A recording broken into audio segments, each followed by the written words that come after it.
Ora, boa noite pessoal, bem-vindos ao Terceiro Anel e a mais um vídeo de análise futebolística. Agora aqui um pouco mais a frio, vamos então analisar o que é que aconteceu na final da Taça de Portugal.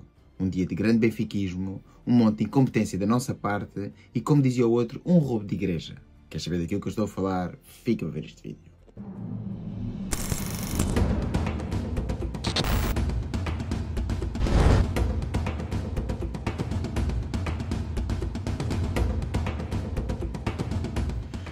Pois é, meus amigos, não conseguimos levantar a 27ª, perdemos a partida para o Sporting, muito por culpa nossa, muito por culpa da nossa incompetência, mas também muito por culpa da arbitragem, e já iremos falar disso mesmo. Mas primeiro aqui falar da parte positiva. Foi um dia de grande benfiquismo, um dia de grande festa, parecia um 1 de maio, milhares e milhares de benfiquistas acudiram ao Val do Jamor para celebrar um dia de festa do futebol e daquilo que eu sei, ou pelo menos não sei nada nas notícias até ao momento, não houve quaisquer confrontos entre adeptos do Benfica e adeptos do Sporting, e isso para mim é o mais importante, que as pessoas vão ao futebol, desfrutem do futebol, como é lógico, uma das equipas teria de perder, mas que no final não haja confrontos.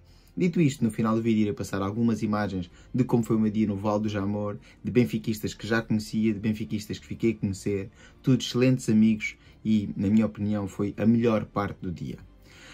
Agora, falando da partida, a parte mais complicada de analisar, não é? Aquela que ninguém tem vontade de estar aqui a falar no dia de hoje, pois perdemos, e assim foi levar pancada o dia todo. Levei pancada da viagem, da para trás e para a frente, de avião, de autocarro, de carro, de avião, de carro, de autocarro, até voltar a casa. Levámos pancada do Sporting no prolongamento e levámos também pancada arbitral a torto e a direito durante toda a partida. Sinceramente, muito rapidamente sobre a partida, acho que o Benfica dominou o jogo claramente desde o minuto inicial. O Benfica teve uma boa proposta de jogo, o Benfica dominava as ocorrências. O Benfica na primeira parte não marca gol, mas é claramente a equipa superior. E na segunda parte marca um gol, 2 golos, o segundo é anulado e já falaremos disso um pouco mais à frente, na minha opinião, de forma incorreta. E depois, no final, o Benfica, por incompetência própria, Bruno Lage baixa as linhas, mete demasiados médios defensivos em campo, inclusivamente um jogador sem qualquer ritmo de jogo, e esse mesmo jogador acaba por comprometer e causar um penalti no último minuto dos 10 minutos de prolongação que o árbitro tinha dado, e assim sendo o Sporting empata, e depois no prolongamento o Sporting foi superior, mas há situações arbitrais que acompanham toda a partida, desde a primeira parte à segunda, ao prolongamento, e há alguns lances que para mim são capitais e iremos falar um pouco mais à frente neste vídeo. Para já, vamos começar então com as vicissitudes da partida. Ora, e o Sporting Clube Portugal apresentou-se então no Jamor, orientado por Rui Borges, num 3-4-2-1. E a equipa que ganha não se mexe. E se este 11 funcionou contra o Benfica para o campeonato, porque não havia de funcionar no Jamor? Já Bruno Lage decidiu inovar, alterou o Benfica taticamente e introduziu também aqui alguns jogadores novos. Jogou então com Samuel Soares na baliza, optou pelos seus 3 centrais mais habituais quando joga nesta tática, ou seja, António, Otamendi e Carreras. Nas alas jogou como sempre com Araújo e Dal, e no meio campo surpreendeu. Jogou com Florentino Luís e Coxu apenas, para ter então um tridente composto por Aktürkoğlu, Pavlidis e o estreante Bruma. E é assim, quando digo estreante Bruma, vamos ver, é estreante nestes últimos tempos, porque o Bruma passa de praticamente não contar para o 11 titular na última final a disputar em território nacional. Ora, e dito isto, eu ontem fiz um vídeo, fiz um short, como faço sempre antes do jogo, e não desgosto do 11. Acho que a proposta tática era a melhor, dentro do possível. Eu talvez tivesse apetrechado mais o meio campo, mas Fred, à partida, não estava capacitado para jogar muitos minutos, acabaria por entrar no desenrolar da partida, mais para substituir Tomás Araújo, que também não estava a 100%. Mas sinceramente eu acho que a proposta de jogo de Bruno Lage era boa. Acho que o 11 foi bem estudado. Aqui a introdução de Bruma a titular tem algumas dúvidas. Eu talvez tivesse apostado por Sheldrup e passado Aktürkoğlu para a direita, mas isto são nuances e acho que aqui Bruno Lage não esteve errado. Acho que no 11 até esteve bem. O Benfica controlou o jogo com este 11, por isso acho que foi trabalhado. Não foi um 11 posto a papo seco, ali em cima do joelho. Acho que o Benfica realmente trabalhou durante a semana com esta formação tática, pois as coisas estavam bem atinadas durante a primeira parte. Conseguiu-se ver bem as movimentações de bola, o circular da mesma. O Benfica trabalhou esta tática e o Benfica estava preparado para receber este Sporting. Depois houve outras situações que infelizmente acabaram por ditar a vitória do Sporting, mas já falaremos delas mesmo.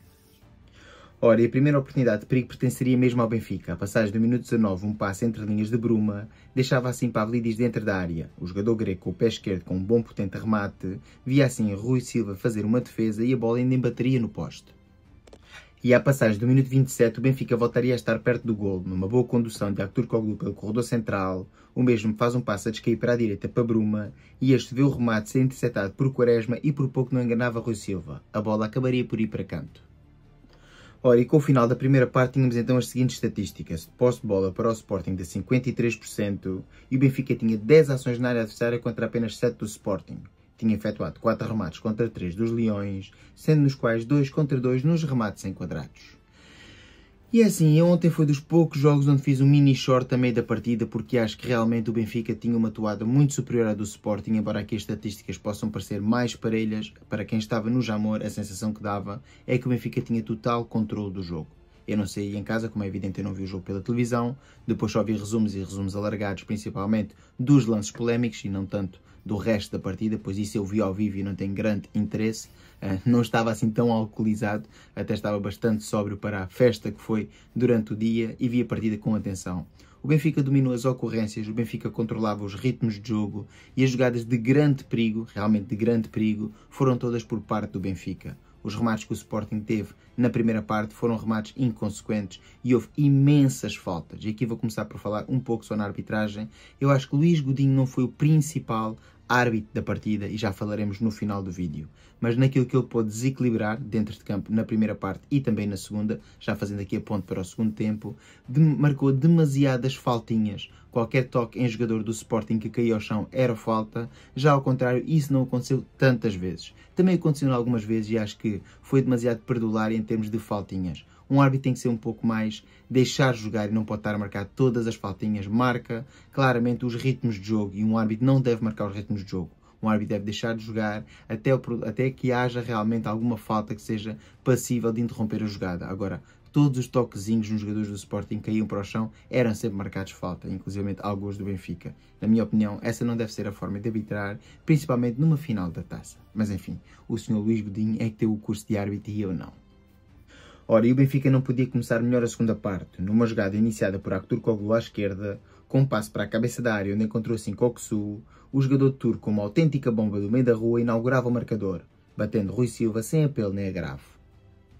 Ora, e apenas 2 minutos envolvidos à passagem do minuto 49, uma boa triangulação entre Tomás Araújo, Pavlidis e também Bruma deixava a bola com o avançado português. O avançado português na cara do golo remata e marca o golo, mas o árbitro decide assim anular o golo após revisão criteriosa do VAR, onde diz então que há uma falta de quem? De Carreras. Há uma falta de Carreras no início da jogada. É assim, as imagens que passam ao VAR, também eu marcaria falta, pois são um bocadinho criteriosas. Mostram a altura em que Carreras impacta na perna, acho que é de Trincão. Mas não mostra, como é evidente, o toque inicial, que é na bola. Carreras tenta cortar a jogada, corta a bola e depois a bola sai de cena e toca na perna do jogador do Sporting. E como tal, essa falta não devia ter sido assinalada. E o gol do Benfica, na minha opinião, é válido. Mas enfim, o árbitro, uma vez mais, não sou eu. Não sou eu que andei a estudar, nem tenho um diploma de árbitro de futebol profissional. Ora, e à passagem do minuto 80, nova oportunidade de gol para o Benfica. Num roubo de bola importante a Aktürkoğlu na ala esquerda, o mesmo faz um passo para dentro da área onde encontra Belotti. Este, com Rui Silva pela frente, aplica um potente remate, no entanto o guardião do Sporting defende para canto.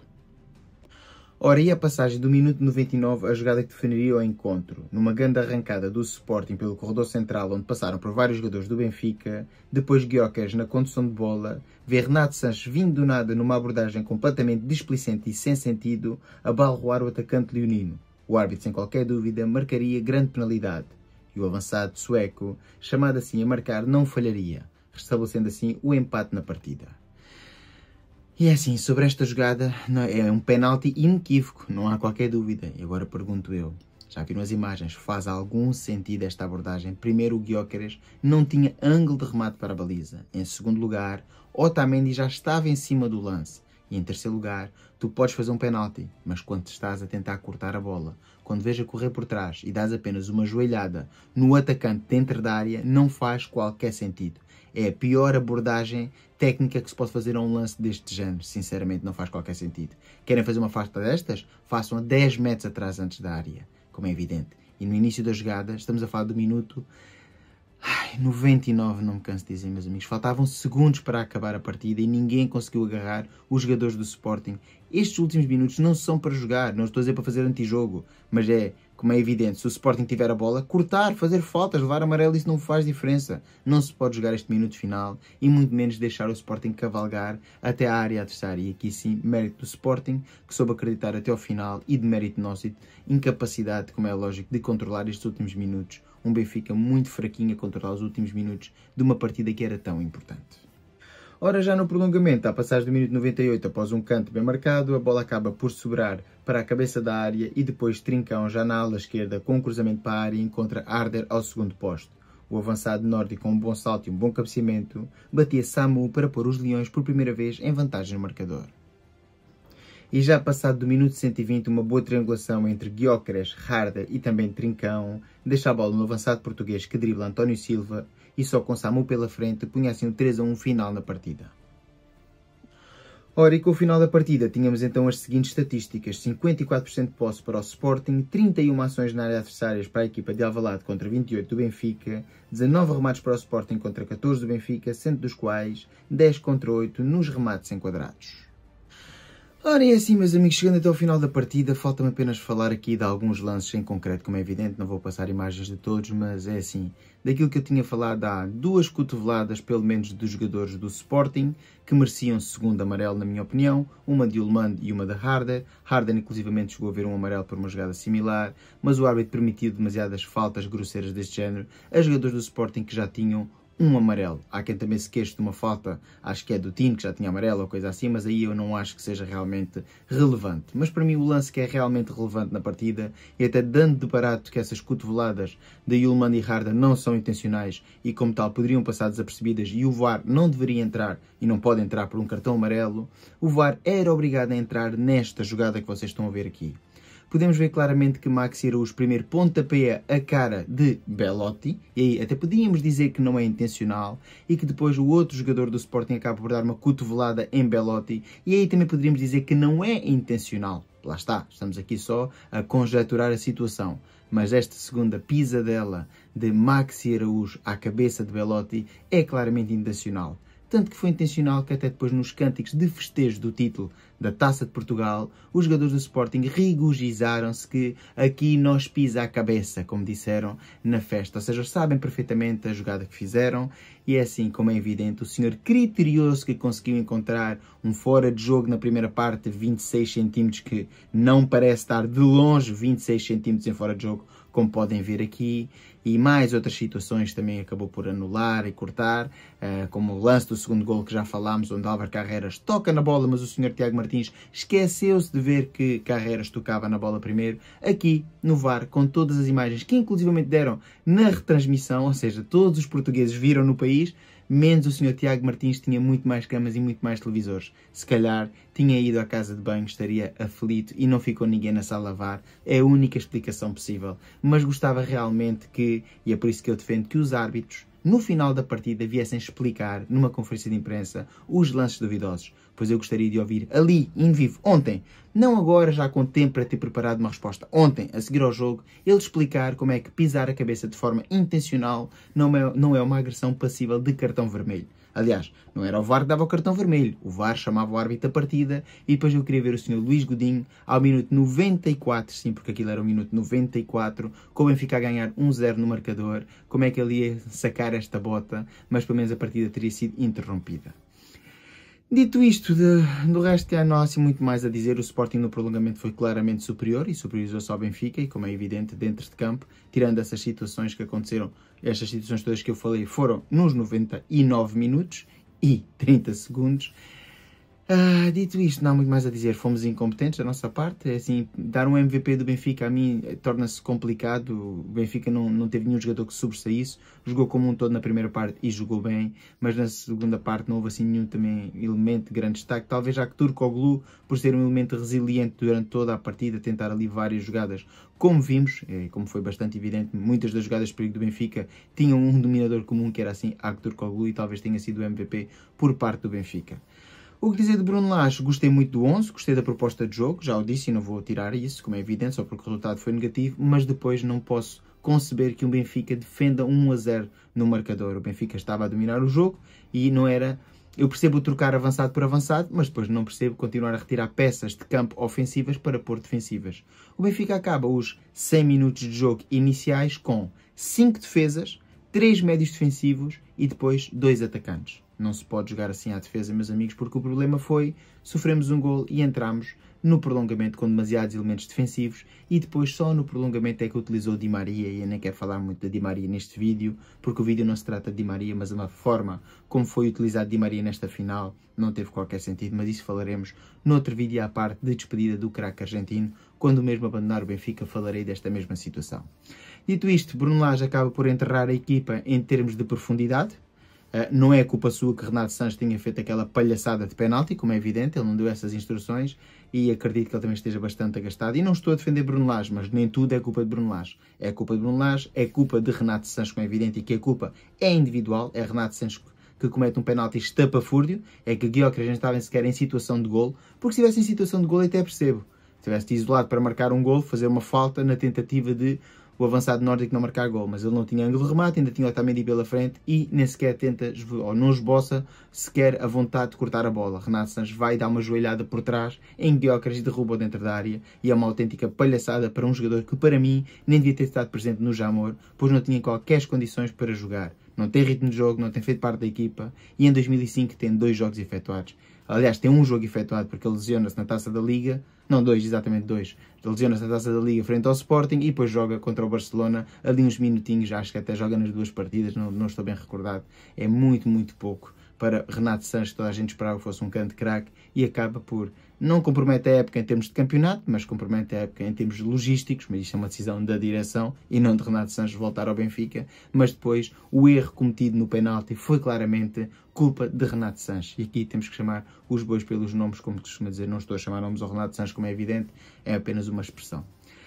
É assim, está a fim da temporada em Portugal, um autêntico fracasso. Ganhamos uma Taça da Liga, falhamos o principal objetivo que era o campeonato, falhamos também a final da Taça de Portugal, perdemos desta forma contra o Sporting e é assim, meus amigos. Agora vou-vos deixar então com algumas imagens do meu dia no Jamor, ao som da música que eu esperava que fosse de festejo, e estávamos aqui todos hoje bastante alegres a festejar a 27ª Taça, mas enfim, isso não aconteceu, mas fica para a história, para nós benfiquistas que lá marcámos presença, o dia fantástico, a camaradagem, o companheirismo e o muito, muito benfiquismo que se viveu no Vale do Jamor.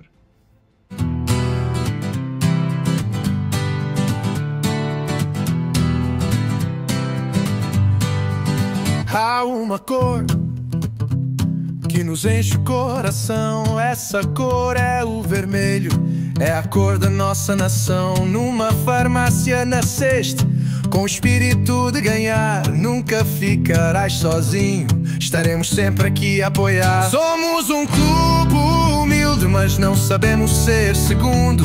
Somos o Sport Lisboa e Benfica, o maior clube do mundo.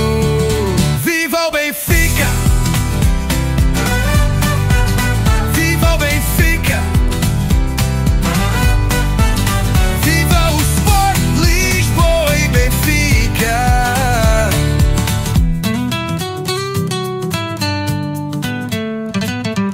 Há uma cor que nos enche o coração, essa cor é o vermelho, é a cor da nossa nação. Numa farmácia nasceste, com o espírito de ganhar, nunca ficarás sozinho, estaremos sempre aqui a apoiar. Somos um clube humilde, mas não sabemos ser segundo. Somos o Sport Lisboa e Benfica, o maior clube